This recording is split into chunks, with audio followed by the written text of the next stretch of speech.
भारत सरकार के मैती डिपार्टमेंट के साथ, इस सभी के साथ संकलन कर एक leak proof system Prahlad ji के नेतृत्व में मोदी जी के माध्यम से आज देश को लोकार्पित किया जा रहा है। मैं मानता हूं कि यह पद्धति से गरीबों को राशन देने का जो हमारी पद्धति है खाद्य और आपूर्ति मंत्रालय का, उसमें से संपूर्ण रूप से भ्रष्टाचार का उन्मूलन हो जाएगा और पारदर्शी तरीके से गरीबों को अनाज मिलने की शुरुआत होगी।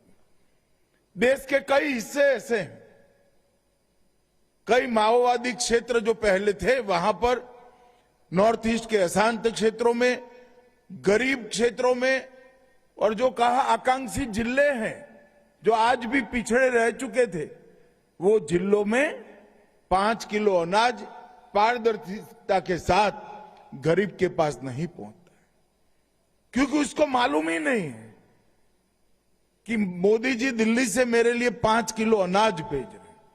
बीच में सिस्टम का कोई बिचौलिया ये अनाज को चाऊ कर जाता था, मगर आज कोई उंगली भी नहीं डाल पाएगा। सीधा डिजिटल तरीके से उसको अपना अधिकार मिलने की व्यवस्था हो जाएगी। जिस तरह से डीबीटी ने इस देश में से 15 लाख करोड़ से ज्यादा घपले घोटाले को समाप्त कर दिया, इसी तरह से खाद्य आपूर्ति मंत्रालय का एक कदम आने वाले दिनों में ट्रांसपेरेंट डिस्ट्रीब्यूशन सिस्टम सुनिश्चित करेगा, उसका मुझे भरोसा है। और नरेंद्र मोदी जी का जो मंत्र है मिनिमम गवर्नमेंट मैक्सिमम गवर्नेंस, उसको आज जमीन पर उतारने का काम एक नए क्षेत्र के अंदर हो रहा है। टेक्नोलॉजी और मोदी जी की मानवों के प्रति संवेदना, गरीबों के प्रति भावना, शुद्धता और सच्चाई, ये दोनों का एक अद्भुत संगम आज यहां पर देखने को मिलेगा।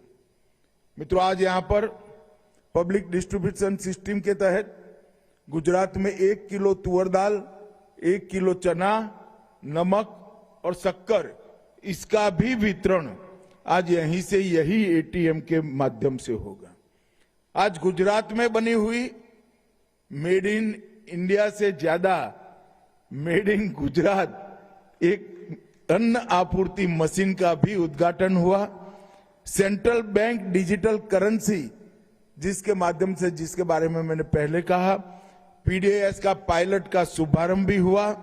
सीआरएस के तहत गरिमा पोषण कार्यक्रम के भी चेक वितरित किए गए और consumer education and research centre और गुजरात सरकार के कंज्यूमर अफेयर्स डिपार्टमेंट के बीच में कई एमओयू भी हुए हैं। ये सभी मिल मिलाकर एक प्रकार से आज गरीबों को अन्न की सुरक्षा प्रदान करने वाले ये अन्न वितरण कार्यक्रम में बहुत ज्यादा पारदर्शिता की शुरुआत हुई है। ये वितरण प्रणाली बहुत ज्यादा ट्रांसपेरेंट होगी। मुझे याद है 11 साल पहले का समय, सबसे पहले तो भ्रष्टाचार की शुरुआत उसको तोलने से होती थी, उसके जो वे स्केल होते थे वो अब डिजिटल कर दिए गए। फिर राशन कार्ड फर्जी था, ई राशन कार्ड ला दिए गए। फिर one nation one ration card का कार्यक्रम आया और अब ये जो सिस्टम शुरू हुई है, इससे संपूर्ण पारदर्शिता होगी और देश के हर कोने में ये सिस्टम लागू होने के बाद हर गरीब को 5 किलो अनाज पूरा मिलने का अधिकार उसका हो जाएगा। इसका मुझे बहुत भरोसा है।